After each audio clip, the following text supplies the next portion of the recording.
ஒரு காலத்தில் விமர்சனம் பொதுவாக உதவாது என்பதை புரிந்து கொண்ட ஒரு புத்திசாலி ஒருவர் இருந்தார்.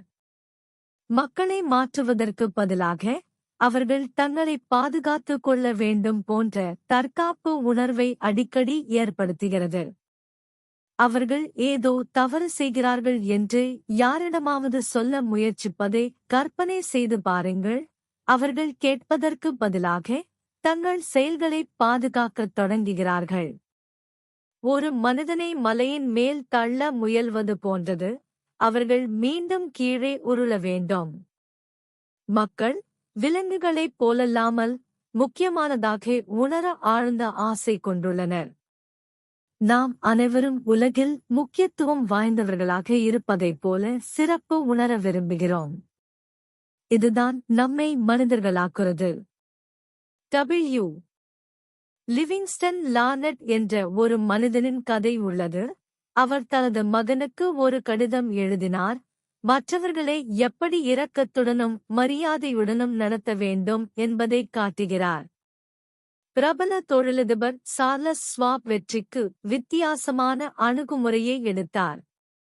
தவறுகளைச் சுட்டிக் காட்டுவதற்கு பதிலாக அவர் தனது ஊழியர்களை தனிப்பட்ட முறையில் மற்றும் மற்றவர்கள் முன்னிலையில் புகழ்ந்து அவர்களின் உற்சாகத்தை உயர்த்தி அவர்களை மதிப்பதாக உணர வைப்பார். மற்றொரு வெற்றிகரமான தொழிலதிபரான ஆண்ட்ரூ கார்னகி பாராட்டுகளின் சக்தியையும் அறிந்திருந்தார். அரசர்கள் கூட மற்றவர்களை நன்றாக உணர வைப்பதன் முக்கியத்துவத்தை புரிந்து கொண்டனர். இங்கிலாந்தின் 5ஆம் ஜார்ஜ் மன்னன் மக்களை எப்படி மரியாதையுடன் நடத்த வேண்டும் என்பதை நினைவூட்டுவதற்காக தனது அரண்மனையில் புத்திசாலித்தனமான சொற்களை தொங்கவிட்டிருந்தார். உதாரணமாக, ஒருவரை குறை கூறுவதற்கு பதிலாக, இவருக்கு என்ன தேவை, நீங்கள் அவர்களுக்கு எப்படி உதவலாம் என்று சிந்தியுங்கள்.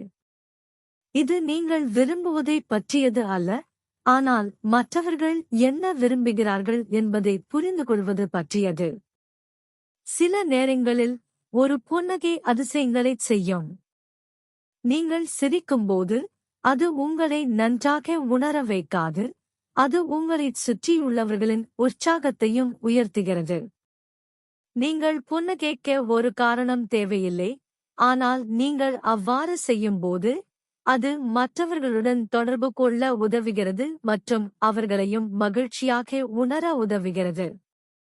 ஹார்வர்டின் தலைவர் ஒருமுறை, ஒருவர் பேசும்போது முழு கவனத்தையும் செலுத்துவது அவர்களுக்கு மரியாதை காட்டுவதற்கான சிறந்த வழிகளில் ஒன்றாகும் என்று கூறினார். இது ஒரு சிறிய சைகை, ஆனால் அது பெரிய தாக்கத்தை ஏற்படுத்துகிறது. நீங்கள் ஒருவரிடம் பேசும்போது கூட முதலில் அவர்களின் நலன்களைப் பற்றி சிந்தியுங்கள். அவர்களுக்கு என்ன முக்கியம் என்பதை புரிந்துகொள்வதன் மூலம் உங்கள் இருவருக்கும் பயனளிக்கும் வகையில் நீங்கள் தொடர்பு கொள்ள முடியும். மற்றும் நினைவில் கொள்ளுங்கள், எல்லோரும் தங்களை முக்கியமானவர்கள் என்று நினைக்கிறார்கள். மக்கள் பெரும்பாலும் தங்கள் ஈகோக்களை உருவாக்க முயற்சி செய்கிறார்கள். அவ்வாறு செய்வதற்கு அவர்களுக்கு சரியான காரணம் இல்லாவிட்டாலும் கூட. நம்மில் பெரும்பாலோர் தர்க்கத்தின் அடிப்படையில் இல்லாவிட்டாலும் நாம் வைத்திருக்கும் வலுவான நம்பிக்கைகள் உள்ளன.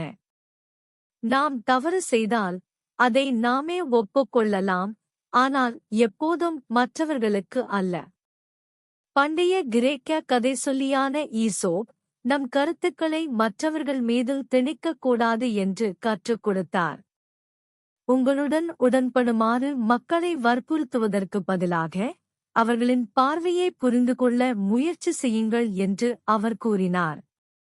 இது குற்றம் சாட்டுவது அல்லது விமர்சிப்பது பற்றியது அல்ல, மாறாக பொதுவான தளத்தை கண்டுபிடிப்பது.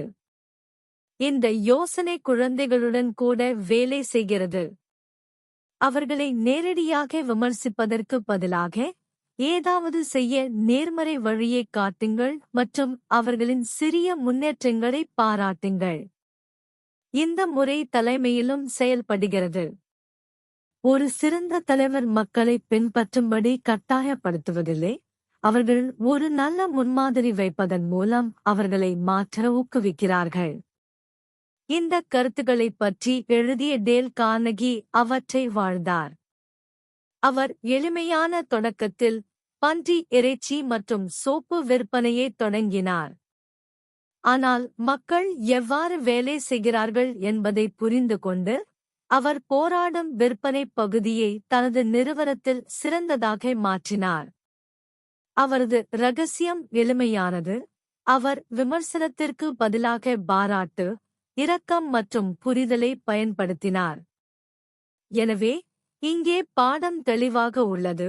மற்றவர்களை ஊக்குவிப்பதன் மூலமும் அவர்களின் முயற்சிகளை பாராட்டுவதன் மூலமும் அவர்களின் தேவைகளை புரிந்துகொள்வதன் மூலமும் மக்கள் மதிப்புமிக்கவர்களாகவும் தங்களால் முடிந்ததைச் செய்ய உந்துதலாகவும் உணரும் உலகத்தை நாம் அனைவரும் உருவாக்க முடியும். அதுதான் நேர்மறை தலைமை மற்றும் இணைப்பின் உண்மையான சக்தி.